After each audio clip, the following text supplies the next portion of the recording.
నమస్తే. నేను సిరి. అంబటి రాంబాబు గారైతే ఒక ఎక్స్‌లో అయితే ఒక ట్వీట్ చేయడం జరిగింది.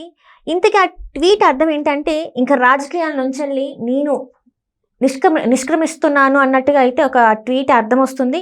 ఇంతగా మాట ఎందుకన్నారు, ఏంటి అనే అంశాన్ని మనకు వివరించడానికి మనతో పాటు ఉన్నారు ప్రముఖ సీనియర్ జర్నలిస్ట్ డివిఎస్ గారు. నమస్కారం సార్. నమస్తే. సార్, ఇప్పుడు అంబటి రాంబాబు గారు ఒక ట్వీట్ అయితే చేశారు.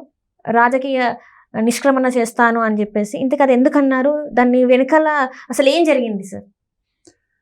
ఈరోజు అంబటి రాంబాబు చేసిన ట్వీట్ ఏంటంటే, నీ తల్లిని గనక నేను అవమానించానని రుజువు చేస్తే నేను రాజకీయ సన్యాసం తీసుకుంటానను ఏదో. నిన్న లోకేష్ బాబు కౌన్సిల్లో ఫైర్ అవ్వటం, తల్లిని అవమానిస్తే కూర్చోమంటారా అంటూ అతను నిప్పులు కొక్కాడు. ఇది ఆ రోజు శాసనసభలో ఇప్పటికీ అది తలుచుకుంటే రగిలిపోతున్నారు.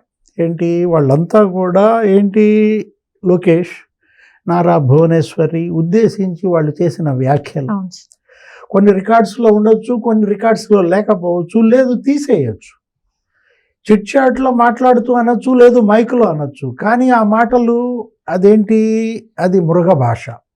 అలాంటి భాష మనుషులు మాట్లాడుకునే భాష కాదనమాట. లోకేష్ని మరి భువనేశ్వర్ని ఉద్దేశించి మాట్లాడిన మాటల నేపథ్యంలోనే కదా ఆ రోజు చంద్రబాబు ఇది కౌరవ సభగా మారింది, మళ్ళా ఇది గౌరవ సభ అయితే తప్ప అడుగు పెట్టనని భీషణ ప్రతిజ్ఞ చేసి బయటకు వచ్చాడు. ఆయన ప్రెస్ మీట్లో కన్నీళ్లు పెట్టుకున్నారు. ఎవరు? చంద్రబాబు. తన భార్య పట్ల వాళ్ళు మాట్లాడిన మాటలు గత శాసనసభల్లో ఎప్పుడు మనం చూడనిది. ఏ ముఖ్యమంత్రికి ఎరుగని పరాభవం. ఎంతమంది ముఖ్యమంత్రులు పనిచేశారమ్మా? ఈ అవహేళన, ఈ అసభ్యం, ఇదేంటి పరాకాష్ఠకి చేరటమే అప్పటి కౌరవ సభ. దాని ఫలితం ఏంటి? వాళ్ళ 11 సీట్లకి జగన్మోహన్ రెడ్డి వాళ్ళ పడిపోవటం. 151 ఎక్కడ, 11 ఎక్కడ. ఆ రోజు చంద్రబాబు చిందించిన ప్రతి కన్నీటి చుక్క ఇవాళ జగన్ యొక్క సమాధికి అవి రాళ్ళని పేర్చిందనమాట. ఇప్పుడు అంబటి రాంబాబు నీ తల్లిని నేను అవమానించానని రుజువు చేస్తే అంటే, ఆ రోజు కౌరవ సభలో కూడా ద్రౌపదిని ఆ రోజు అవమానం చేసిందంటే అందరూ ఉన్నారు. దుర్యోధనుడి పాత్ర దుర్యోధనుడు పోషించాడు, దుశ్శాసనుడి పాత్ర దుశ్శాసనుడు పోషించాడు, భీష్ముడి పాత్ర కూడా ఉంది కదా, ధృతరాష్ట్రుడి పాత్ర ఉంది, కర్ణుడి పాత్ర ఉంది. లేనిది ఎవరు? నువ్వు ఉన్నావు కదా ఆ సభలో. అంటే నువ్వు కౌరవుడివే. అంబటి రాంబాబు నేను కౌరవుడిని కాదు అని ఎలా చెప్పుకోగలడు? ఎందుకంటే నీకు కూడా శిక్ష పడింది. సత్తెనపల్లి ప్రజలు నిన్ను చిత్తుగా ఓడించారు. ఇప్పుడు రాజకీయ సన్యాసం నువ్వు కొత్తగా తీసుకోవాల్సిన అవసరం ఏముంది? ఆల్రెడీ మీరు ఇప్పుడు ఉన్నది రాజకీయ సన్యాసంలోనే. ప్రజలే మీకు రాజకీయ సన్యాసం ఇచ్చేశారు. ఇక ఆ పార్టీ బతికే ప్రసక్తి లేదు, అది నడిచేది కూడా కాదనమాట. Dharmana Prasadarao senior most minister, Rajasekhara Reddy క్యాబినెట్లో కానీ, నీకు తర్వాత రోసయ్య, కిరణ్, జగన్ క్యాబినెట్లో కూడా రెవెన్యూ శాఖ ఆయనే చూస్తుంటాడు. ఆయనే ఓడిపోయిన వెంటనే ఏమన్నాడు? తలాక్ తలాక్ అన్నాడు. అసలు ప్రత్యక్ష రాజకీయాలకి గుడ్ బై చెప్పేశాడు. ఆయనే కాదు కదా, ఆళ్ల నాని, ఆ ఏలూరు డిప్యూటీ సీఎం జగన్మోహన్ రెడ్డికి ఉప ముఖ్యమంత్రిగా హెల్త్ మినిస్టర్ ఆళ్ల నాని ఎప్పుడైతే ఫలితాలు వచ్చాయో ప్రత్యక్ష రాజకీయాలకి గుడ్ బై అన్నాడు.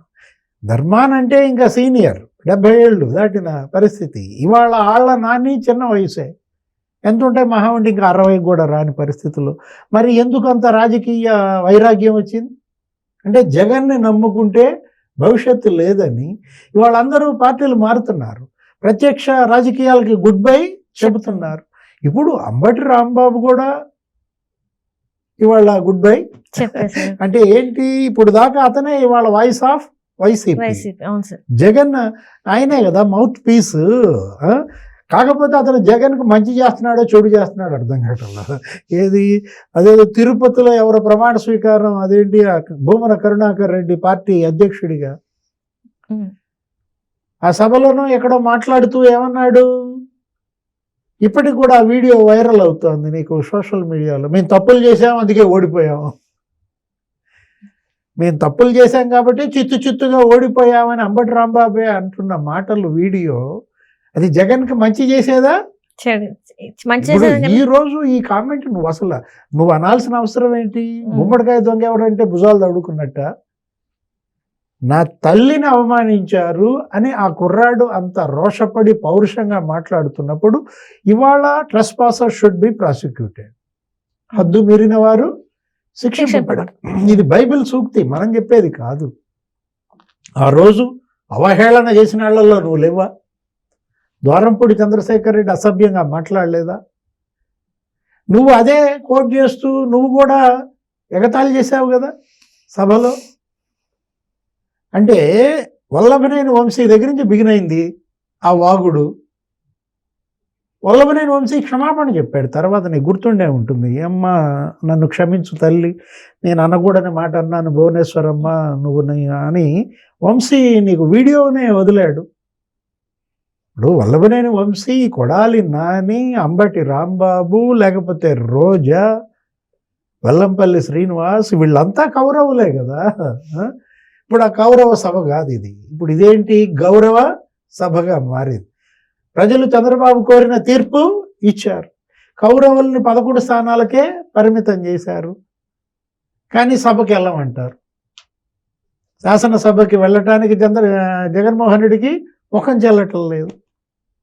ఇప్పుడు నిన్నటిదాకా అయ్యన్న పాత్రుడు స్పీకర్ ఉన్నాడు కాబట్టి వెళ్ళనన్నావు. ఇప్పుడు అసలు డిప్యూటీ స్పీకర్గా రఘురామకృష్ణరాజు వచ్చేసరికి అసలు ఇంక వెళ్దామన్న ఆలోచన కూడా చచ్చిపోయిందా? శాసనసభకి జగన్మోహన్ రెడ్డి వెళ్ళకపోవటం అనేది అది ఒక రాజకీయ ఆత్మహత్య,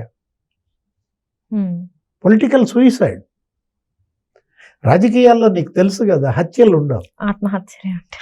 ఇప్పుడు జగన్మోహన్ రెడ్డి సూయిసైడ్ అన్నమాట ఇది. ఏది? సభకి వెళ్ళకపోవటం వల్ల ఇవాళ వాళ్ళ చెల్లె తిడుతోంది కదా. ఇప్పుడు ఇవాళ అందరూ సెల్ఫీ వీడియోలు వదులుతున్నారు, లెటర్స్ రాస్తున్నారు, ఓపెన్ లెటర్స్. ఆ హీరోయిన్ ఎవరు, సినిమా యాక్టర్ శ్రీరెడ్డి, క్షమించమని, కాపాడు అన్నా, నన్ను కాపాడు, నేను చేసిన తప్పులు క్షమించు. అటు షర్మిల, సునీత, విజయమ్మ, మీ అందరి పట్ల నేను చేసిన తప్పులు నన్ను క్షమించండి. తనేమంటుంది షర్మిల? క్షమించే ప్రసక్తే లేదంటారు. అంటే మీరు తిడతారు, బూతులు క్షమించమంటారా అని అంటున్న పరిస్థితుల్లో కేసులు పడిపోతున్నాయి. ఇప్పుడు అటు పోసాని కృష్ణమురళి పైన కేసులు, ఇటు శ్రీరెడ్డి పైన కేసులు, ఆర్జీవి పైన కేసులు, దిష్టి బొమ్మలు తగలేస్తున్నారు. అంటే ఒక ప్రజల్లో ఈ ఉన్మాదం పట్ల, ఈ విధమైనటువంటి సైకో దీనిపైన తిరుగుబాటు వస్తుంది, ఈ సోషల్ సైకోలు.